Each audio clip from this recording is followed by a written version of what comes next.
ನಾಯಕತ್ವ ಗೊಂದಲ ಹೇಳಿಕೆಗಳ ಬಗ್ಗೆ ಎಐಸಿಸಿ ಅಧ್ಯಕ್ಷ ಮಲ್ಲಿಕಾರ್ಜುನ ಖರ್ಗೆ ಫುಲ್ ಗರಂ ಆಗಿದ್ದಾರೆ.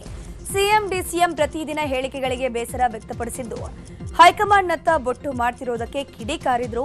ಗೊಂದಲವನ್ನ ಹೈಕಮಾಂಡ್ ಸೃಷ್ಟಿ ಮಾಡ್ತಿಲ್ಲ, ಎಲ್ಲದಕ್ಕೂ ಹೈಕಮಾಂಡ್ನತ್ತ ಬೊಟ್ಟು ಮಾಡೋದಲ್ಲ. ಲೋಕಲ್ ಲೀಡರ್ಗಳೇ ಎಲ್ಲವನ್ನ ಸೆಟಲ್ ಮಾಡ್ಕೋಬೇಕು. ನನ್ನಿಂದಲೇ ಪಕ್ಷ ಅಧಿಕಾರಕ್ಕೆ ಬಂತು ಅನ್ನೋದು ಸರಿಯಲ್ಲ. ಪಕ್ಷ ಅಂದ್ಮೇಲೆ ಎಲ್ಲರ ಪಾತ್ರವೂ ಇರುತ್ತೆ ಅಂತ ಮಲ್ಲಿಕಾರ್ಜುನ ಖರ್ಗೆ ಹೇಳಿದ್ರು. ಸಿಎಂ ಹುದ್ದೆಗೇರಲು ಡಿಸಿಎಂ ಡಿಕೆ ಶಿವಕುಮಾರ್ ಇನ್ನಿಲ್ಲದ ಕಸರತ್ತು ನಡೆಸುತ್ತಿದ್ದಾರೆ. ಡಿಕೆಶಿ ಟೆಂಪಲ್ ರನ್ ಮೂಲಕ ಪ್ರಾರ್ಥನೆಗೆ ಹೆಚ್ಚು ಒತ್ತನ್ನು ಕೊಡ್ತಾ ಇದ್ದಾರೆ. ಇಂದು ರಾತ್ರಿ ಅಥವಾ ನಾಳೆ ಬೆಳಗ್ಗೆ ಡಿಕೆಶಿ ದೆಹಲಿಗೆ ಪ್ರಯಾಣ ಬೆಳೆಸಲಿದ್ದು, ಹೈಕಮಾಂಡ್ ನಾಯಕರ ಮುಂದೆ ಮನವಿ ಮಾಡೋಕೆ ಪ್ಲಾನ್ ಮಾಡಿಕೊಂಡಿದ್ದಾರೆ. ಇಂದು ಸಿಎಂ ಸಿದ್ದರಾಮಯ್ಯ ಮೈಸೂರಿಗೆ ಪ್ರವಾಸ ಕೈಗೊಳ್ಳಲಿದ್ದಾರೆ. ನಿನ್ನೆ ಮಂಡ್ಯದಲ್ಲಿ ಕಾರ್ಯಕ್ರಮ ಮುಗಿಸಿ ಮೈಸೂರಿನಲ್ಲಿ ವಾಸ್ತವ್ಯ ಹೂಡಿದ್ದಾರೆ. ಇಂದು ಮೈಸೂರಲ್ಲಿ ವಿವಿಧ ಕಾರ್ಯಕ್ರಮದಲ್ಲಿ ಸಿಎಂ ಭಾಗಿಯಾಗ್ತಾರೆ. ಬಳಿಕ ಸ್ಥಳೀಯ ಕಾರ್ಯಕ್ರಮ ಮತ್ತು ಜಿಲ್ಲೆಯ ಅಧಿಕಾರಿಗಳ ಜೊತೆ ಸಭೆ ನಡೆಸಲಿದ್ದಾರೆ. ಮಧ್ಯಾಹ್ನ 12:30 ಸುಮಾರಿಗೆ ಮೈಸೂರಿನಿಂದ ಬೆಂಗಳೂರಿಗೆ ವಾಪಸ್ ಆಗಲಿದ್ದಾರೆ ಸಿಎಂ ಸಿದ್ದರಾಮಯ್ಯ.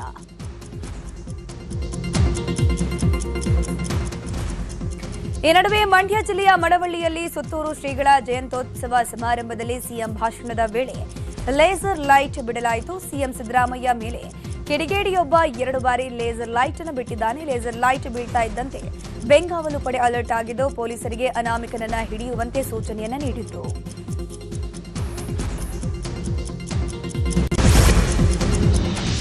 ಗೃಹಲಕ್ಷ್ಮಿ ಹಣದ 24ನೇ ಕಂತಿನ ಹಣ ಬಿಡುಗಡೆಗೆ ಅಪ್ರೂವ್ ಆಗಿದೆ. ಈ ವಾರದಲ್ಲಿ 24ನೇ ಕಂತು ಬಿಡುಗಡೆ ಆಗಲಿದೆ ಅಂತ ಸಚಿವೆ ಲಕ್ಷ್ಮೀ ಹೆಬ್ಬಾಳ್ಕರ್ ಹೇಳಿದ್ದಾರೆ. ಬೆಳಗಾವಿಯಲ್ಲಿ ಮಾತನಾಡಿದ ಅವರು, ಶೀಘ್ರವೇ ಹಣ ಬಿಡುಗಡೆಯಾಗಲಿದೆ ಅಂತಂದ್ರು. ಮುಂದಿನ ವರ್ಷದಿಂದ ಎಲ್ಕೆಜಿಯಿಂದ ದ್ವಿತೀಯ ಪಿಯುಸಿವರೆಗೂ ಪಠ್ಯ ಹಾಗೂ ನೋಟ್ ಪುಸ್ತಕ, ಬಿಸಿಯೂಟ ನೀಡಲಾಗುವುದು ಅಂತ ಶಿಕ್ಷಣ ಸಚಿವ ಮಧು ಬಂಗಾರಪ್ಪ ಹೇಳಿದ್ದಾರೆ. ಕೆಪಿಎಸ್ ಶಾಲೆಯಲ್ಲಿ ಎಲ್ಕೆಜಿಯಿಂದ ದ್ವಿತೀಯ ಪಿಯುಸಿವರೆಗೂ ಒಂದೇ ಕಡೆ ವ್ಯಾಸಂಗ ಮಾಡಬಹುದಾಗಿದೆ. ಇದೇ ಪ್ರಪ್ರಥಮ ಬಾರಿಗೆ ನೋಟ್ ಬುಕ್ ಕೂಡ ನೀಡ್ತಾ ಇದ್ದೀವಿ. ಹಾಗೆಯೇ ಕೆಪಿಎಸ್ ಶಾಲೆಗಳಲ್ಲಿ ಕಡ್ಡಾಯವಾಗಿ ಸಂಗೀತ ಹಾಗೂ ದೈಹಿಕ ಶಿಕ್ಷಕರ ನೇಮಕ ಮಾಡಲಾಗುವುದು ಅಂತಂದ್ರು. ನಾನು ಬಿಜೆಪಿಯ ರಾಜ್ಯಾಧ್ಯಕ್ಷ ಸ್ಥಾನಕ್ಕೆ ಅರ್ಜಿ ಹಾಕಿಲ್ಲ ಅಂತ ಕೇಂದ್ರ ರಾಜ್ಯ ಖಾತೆ ರೈಲ್ವೆ ಸಚಿವ ವಿ ಸೋಮಣ್ಣ ಹೇಳಿದ್ದಾರೆ. ಕೋಲಾರದಲ್ಲಿ ಮಾತನಾಡಿರುವ ಅವರು, ಹೈಕಮಾಂಡ್ ಇದ್ರ ಬಗ್ಗೆ ತೀರ್ಮಾನ ಮಾಡುತ್ತೆ. ನಾನು ಯಾವುದೇ ಹುದ್ದೆಗೆ ಆಸೆ ಪಟ್ಟವನಲ್ಲ. ಪಕ್ಷದ ತೀರ್ಮಾನಕ್ಕೆ ತಲೆ ಬಾಗ್ತೀನಿ ಅಂತ ಹೇಳಿದ್ದಾರೆ. ರಾಮ ಹಿಂದೂ ಅಲ್ಲ ಅನ್ನೋ ಟಿಎಂಸಿ ನಾಯಕ ಮದನ್ ಮಿತ್ರಾ ಹೇಳಿಕೆ ಬಗ್ಗೆ ಕೇಂದ್ರ ಸಚಿವ ಪ್ರಹ್ಲಾದ್ ಜೋಶಿ ವಾಗ್ದಾಳಿ ನಡೆಸಿದ್ದಾರೆ. ಧಾರವಾಡದಲ್ಲಿ ಮಾತನಾಡಿರೋ ಅವರು, ಕಾಂಗ್ರೆಸ್ನ ಫ್ರೆಂಡ್ಲಿ ಪಾರ್ಟಿಗಳಿಗೆ ಹಿಂದೂ ದೇವತೆಗಳನ್ನ ಅಪಮಾನ ಮಾಡೋದು, ಬೈಯೋದು ಇವರಿಗೊಂದು ಫ್ಯಾಷನ್ ಆಗೋಗ್ಬಿಟ್ಟಿದೆ. ಮುಸ್ಲಿಂ ತುಷ್ಟೀಕರಣಕ್ಕಾಗಿ ಮಾತನಾಡ್ತಾರೆ. ಮಮತಾ ಬ್ಯಾನರ್ಜಿ ಅವರ ಮೇಲೆ ಯಾವ ಆಕ್ಷನ್ ತೆಗೆದುಕೊಳ್ತಾರೆ ಅನ್ನೋದು ನನ್ನ ಪ್ರಶ್ನೆ.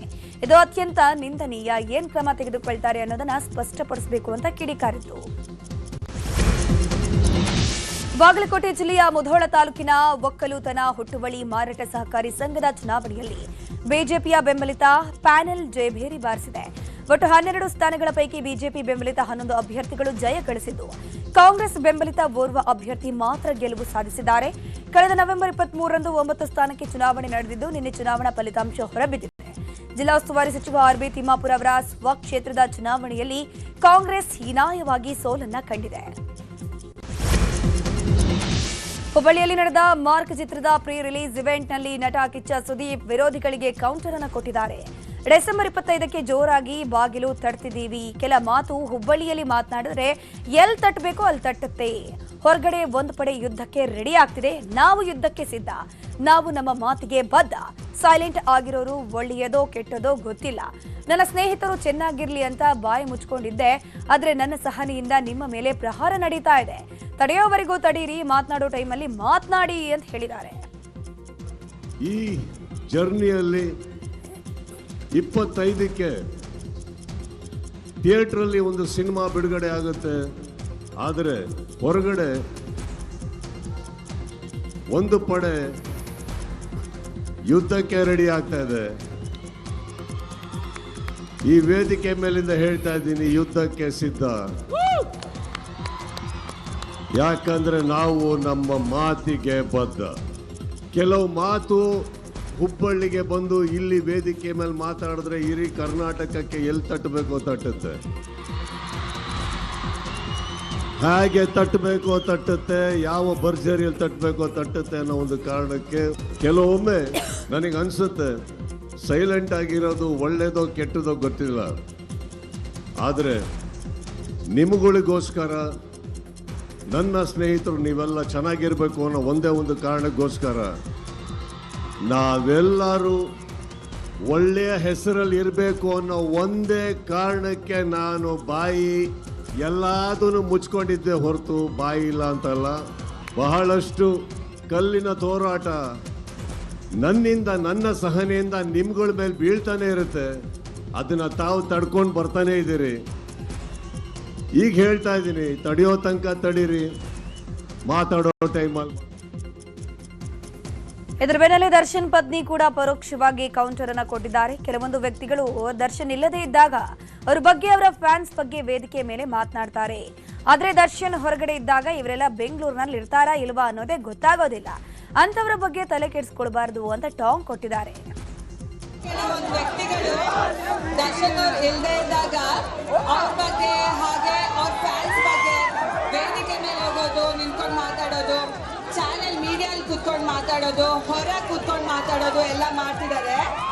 ಅದೇ ಜನಗಳು ದರ್ಶನ್ ಅವ್ರು ಇದ್ದಾಗ ಅವ್ರು ಬೆಂಗಳೂರಲ್ಲಿ ಇರ್ತಾರಾ ಇಲ್ವಾ ಅಂತಾನೆ ಗೊತ್ತಾಗಲ್ಲ, ಎಲ್ಲಿ ಮಾಯ ಆಗ್ತಾರೆ ಅಂತಾನೂ ಗೊತ್ತಾಗಲ್ಲ. ಈ ನಡುವೆ ಕಾಡಿಗೆ ಒಬ್ಬರೇ ರಾಜ ಎಂದ ಧನ್ವೀರ್ ಜಾಲತಾಣದಲ್ಲಿ ಪೋಸ್ಟ್ ಅನ್ನ ಹಾಕಿದ್ದಾರೆ. ದರ್ಶನ್ ಜೊತೆಗಿನ ಫೋಟೋವನ್ನ ಶೇರ್ ಮಾಡಿದ್ದಾರೆ. ವಿಜಯ್ ಹಾಡಿದ ಹಾಡನ್ನ ಪೋಸ್ಟ್ ಹಾಕಿದ್ದಾರೆ. ಈ ಮೂಲಕ ನಟ ಸುದೀಪ್ಗೆ ಪರೋಕ್ಷವಾಗಿ ಟಾಂಗ್ ನೀಡಿದ್ರ ಎಂಬ ಶಂಕೆ ವ್ಯಕ್ತವಾಗ್ತಾ ಇದೆ. ವಿಶೇಷ ಚೇತನ